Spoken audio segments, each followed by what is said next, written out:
Bonjour et bienvenue dans cette vidéo où je voudrais vous parler d'une diète d'infos, de faire la chasse à toutes ces informations qui viennent nous envahir au quotidien dans notre vie, et c'est important de faire le tri. Je suis Aude Devater du blog Aller à l'essentiel. Alors, essayez de remarquer le temps que vous passez à écouter, voir ou lire des informations.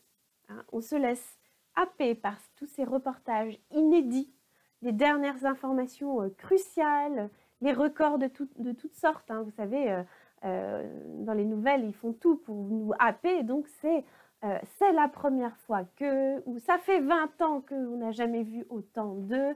Voilà, ils ont l'art et la manière de nous attirer par des formulations qui vont nous motiver à aller écouter tout ce qu'ils ont à dire.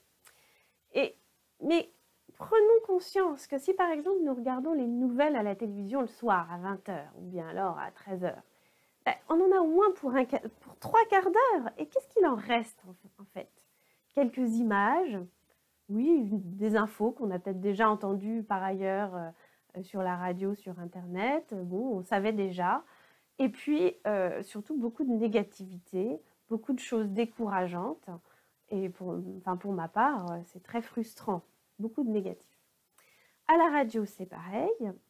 Et puis Internet, n'en parlons pas, en termes d'aspirateur de temps, ce truc-là, c'est pire, c'est presque pire si on ne sait pas s'arrêter.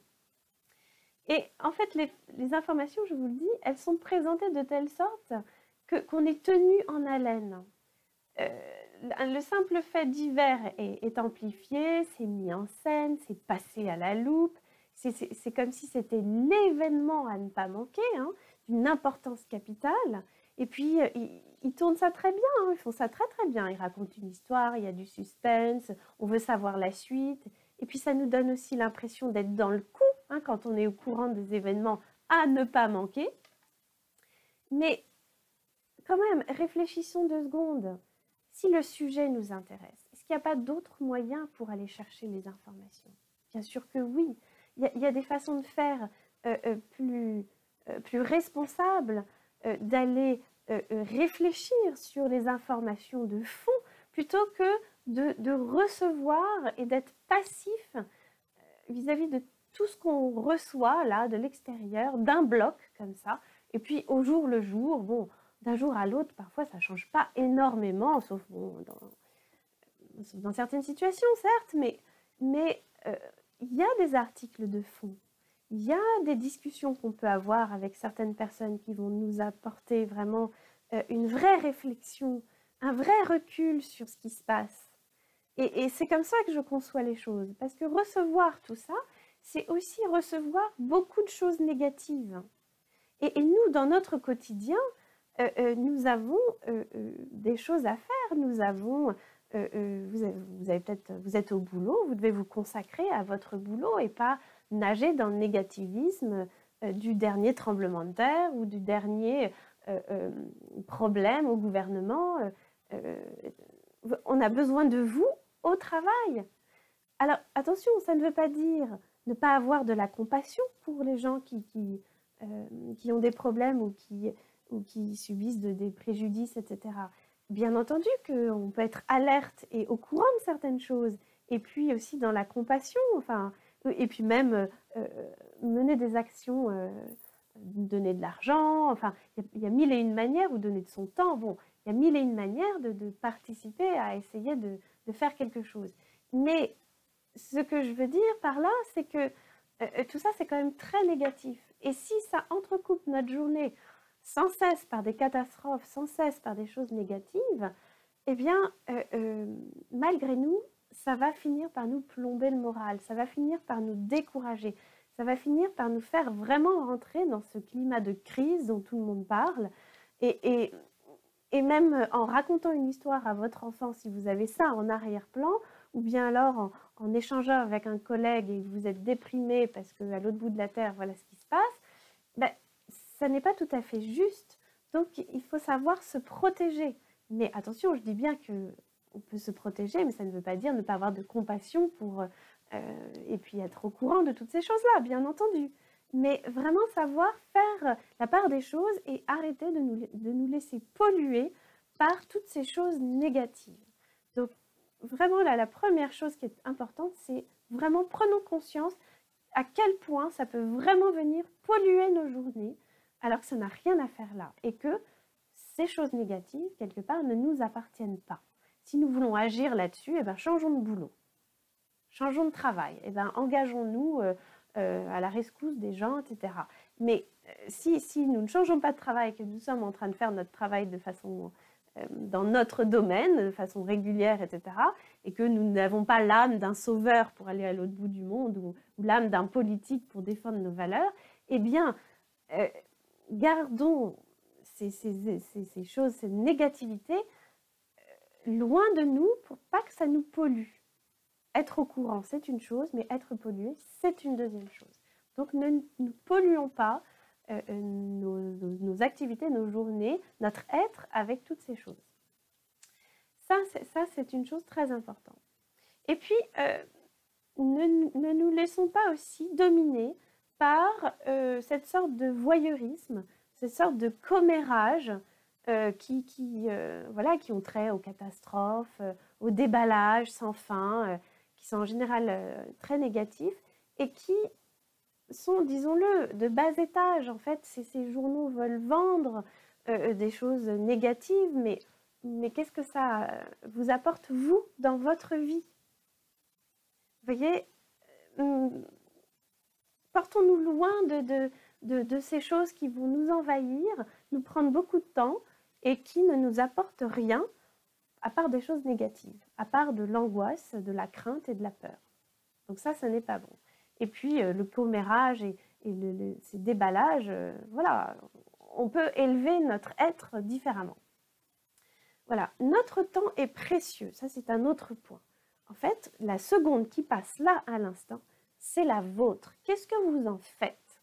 Elle ne reviendra plus jamais. Ça c'est une chose qui est sûre.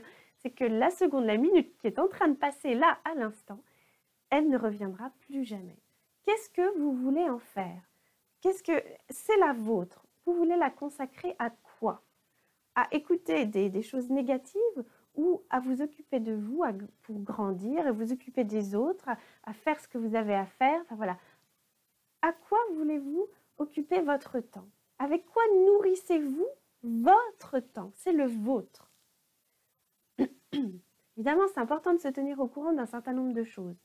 Mais allons à l'essentiel. C'est votre temps, c'est notre temps. Qu'est-ce que nous voulons en faire?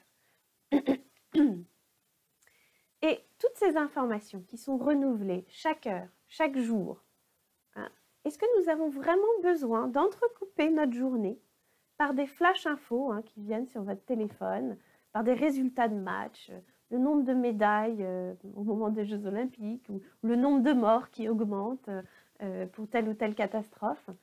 Qu'est-ce que ça va nous apporter de suivre heure par heure, à moins que ce soit notre métier, d'être au courant, d'être entrecoupé comme ça? Chaque fois que nous sommes coupés dans nos activités par des résultats, par un flash info ou quoi que ce soit, en fait, il nous faut un petit moment en plus pour vraiment nous recentrer, nous remettre dans notre activité. Mais mis bout à bout, tous ces moments-là où on a été entrecoupé, tous les moments où il a fallu se replonger, se remettre et se reconcentrer, en fait, mis bout à bout, ça représente beaucoup de temps. Et puis, très franchement, ça entretient beaucoup de stress, pas mal de stress, d'être dérangé comme ça sans cesse. Ça, c'est très important quand ça, beaucoup de gens le disent, les coachs le disent, quand vous voulez avoir, vous avez 1 heure ou 2 heures devant vous pour faire un travail particulier, il faut couper toutes sortes de sources de distraction pour vraiment être tout à votre travail, pour vraiment être tout à votre activité. Et donc, arrêtons d'être sans cesse coupés dans nos activités par des nouvelles qui sont renouvelées heure par heure, ce qui ne serait pas plus judicieux de lire des hebdomadaires ou échanger avec d'autres qui ont des choses à dire ou des choses à vous apprendre sur le sujet. Et puis, c'est aussi valable pour tout ce qui est réseaux sociaux. Alors ça, ce sont des outils qui sont précieux, qui sont formidables, mais mesurons le temps que nous y passons. Déjà, essayons de voir combien de temps on y passe, mais essayons de le mesurer et de se donner des limites. Parce que, voilà, combien de fois est-ce que vous y retournez plusieurs fois par jour? Combien de fois est-ce que vous y retournez juste pour vérifier si un tel a posté la photo que vous attendez ou si un tel a mis la nouvelle tant attendue? Combien de fois est-ce que vous y retournez? Hein? Et qu'en est-il de vos mails, pareil? Est-ce que vous allez les voir comme ça à chaque heure? Alors, évidemment, pour votre travail, si c'est indispensable, faites-le. Mais est-ce qu'il n'est pas possible de vous limiter, par exemple, à 2 fois dans la journée? Et puis en plus, en vous donnant une contrainte de temps. Alors, c'est vrai que tout ça, moi, je vois bien. On passe beaucoup de temps. Moi, comme mon travail est à moitié sur Internet, alors ça m'amuse d'aller voir si j'ai des j'aime sur ma page Facebook, comment vont mes statistiques, et sur mon blog, est-ce que j'ai des commentaires. Voilà, je peux voir les graphiques de progression, je peux essayer de comprendre comment marchent de nouvelles, d'autres fonctions, etc. Je peux suivre tout ça presque heure par heure, mais est-ce que j'en ai vraiment besoin? Qu'est-ce que ça m'apporte d'aller voir plusieurs fois par jour, tous les jours, tous ces paramètres? Tout ce temps-là, en fait, je peux l'exploiter plutôt à écrire de nouveaux articles, à faire des nouvelles vidéos, ou à faire d'autres choses, mais qui font une vraie différence dans ma vie. Donc elle est là la question importante. Qu'est-ce que vous faites de ce temps?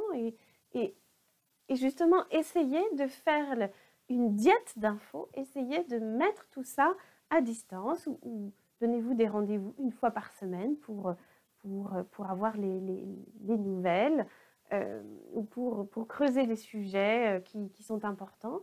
Et ben voilà, ça vaut le coup, je pense, de réorganiser notre façon de recevoir les informations pour gagner du temps, pour ne pas se laisser envahir par des émotions et du négatif qui ne nous appartiennent pas, qui ne nous concernent pas, et pour avoir justement un quotidien moins entrecoupé et du coup moins stressant, donc plus serein pour gérer ce qui nous concerne au premier plan.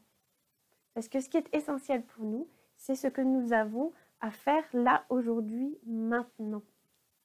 Dans notre mission de vie qui est la nôtre. Donc avec les choses que nous allons pouvoir mettre en place ici, les actions dans notre cercle d'influence. Et ne pas gêner notre action quotidienne, notre mission de vie par des préoccupations qui finalement quelque part nous divertissent, mais pas dans un sens positif. Voilà pour aujourd'hui. Vous pouvez aller sur mon blog, aller à l'essentiel, télécharger mon guide gratuit et puis aller voir aussi mes vidéos sur ma chaîne YouTube. À bientôt!